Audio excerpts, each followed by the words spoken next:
Student, welcome to my channel. आज की video में हम क्लास 10th के इतिहास में पार्ट 5 अर्थव्यवस्था और आजीविका के अगले टॉपिक को पढ़ेंगे। पिछली वीडियो में हमने इसमें उपनिवेशवाद के बारे में जाना था, उपनिवेशवाद क्या होता है और हमारे चैप्टर के अनुसार उपनिवेशवाद के अंतर्गत क्या क्या हुआ था, ये सब के बारे में मैंने आपको पिछली वीडियो में बताया था।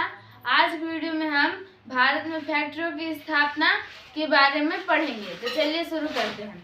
औद्योगिक उत्पादन से भारत में कुटीर उद्योग तो बंद हो गया, लेकिन वस्त्र उद्योग के लिए बड़े बड़े फैक्ट्रियां देशी एवं विदेशी पूंजी लगाकर खोली गई, जिससे कारखानों के उद्योगों को बढ़ावा मिला।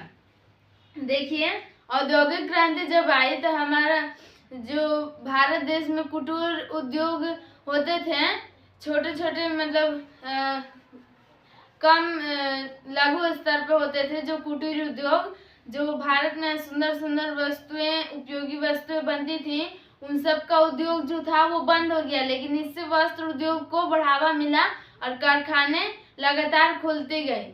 देशी पूंजी से भी, यानी हमारे देश के पूंजी से भी खुली कारखाने, और विदेशी जो आए थे वे भी अपने पूंजी से यहाँ कारखाने स्थापित करने लगे। कारखानों की स्थापना के क्रम में सन 1830 से 40 के दशक में बंगाल में द्वारका नाथ टैगोर ने 6 संयुक्त उद्यम कंपनियां लगा ली थीं।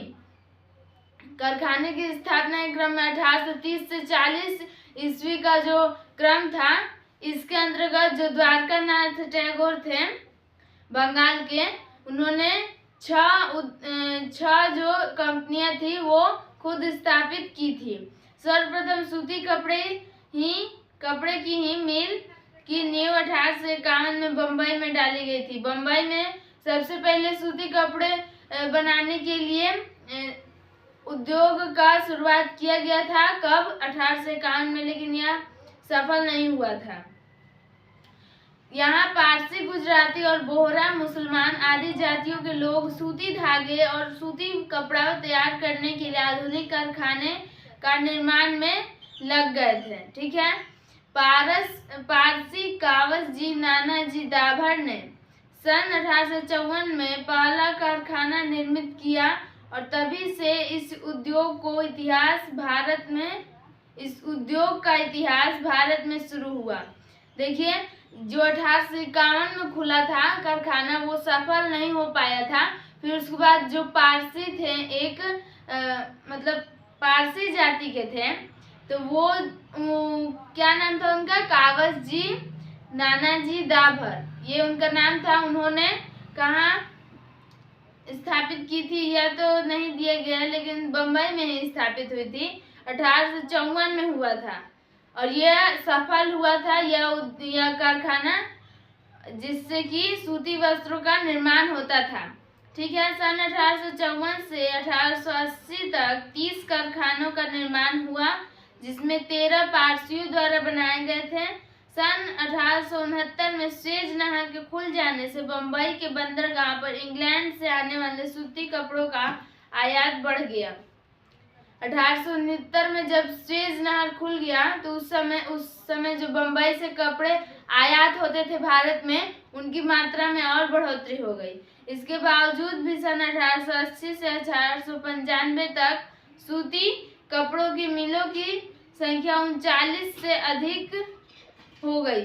वहां से आयात होता था कपड़ा इंग्लैंड से, लेकिन फिर भी यहाँ दिन प्रतिदिन बढ़ते ही जा रहा था और 1880 से 1895 के बीच तक 39 से अधिक कारखाना जो है भारत में लग चुका था।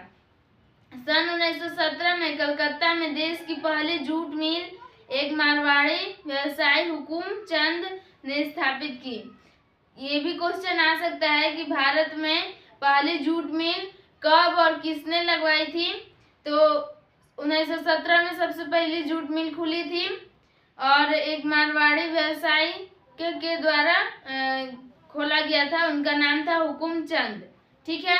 सन 1918 में पहले एक लिमिटेड कंपनी के रूप में बिरला ब्रदर्स की स्थापना हुई।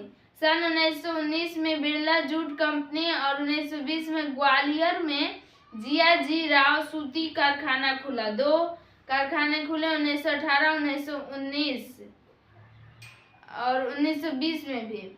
घनश्याम दास बिरला ने अंग्रेजी कंपनियों से अनेक चालू कारखाने खरीदकर अपने व्यापार को बढ़ावा दिया। घनश्याम दास बिरला जो थे उन्होंने अंग्रेजों से ही कंपनियां खरीद ली थी, जिससे कि वे अपने व्यापार को बढ़ावा दे सके।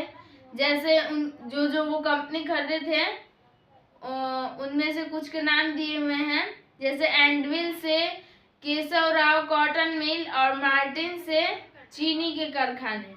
एंडविल थे जो उनसे केशव राव कॉटन मिल जो था वो खरीदे थे और मार्टिन से चीनी के कारखाने खरीदे थे। सन 1907 में जमशेदजी टाटा के द्वारा बिहार के साकची नामक स्थान पर Tata iron and steel company की स्थापना की। देखिए ये इम्पोर्टेंट है, ये हर बार पूछ सकता है। ऐसे भी आता है कि Tata iron and steel company की स्थापना किसने की? दादा जमशेदजी टाटा ने की थी। कहाँ की थी? बिहार के साकची नामक स्थान पे। कब की थी? 1907 में। जमशेदजी टाटा एक ऐसे भारतीय थे जिनमें भारतीय उद्योग की काफी सूझबूझ थी और 1910 में उन्होंने Tata hydro electric power station की भी स्थापना की थी। Tata hydro electric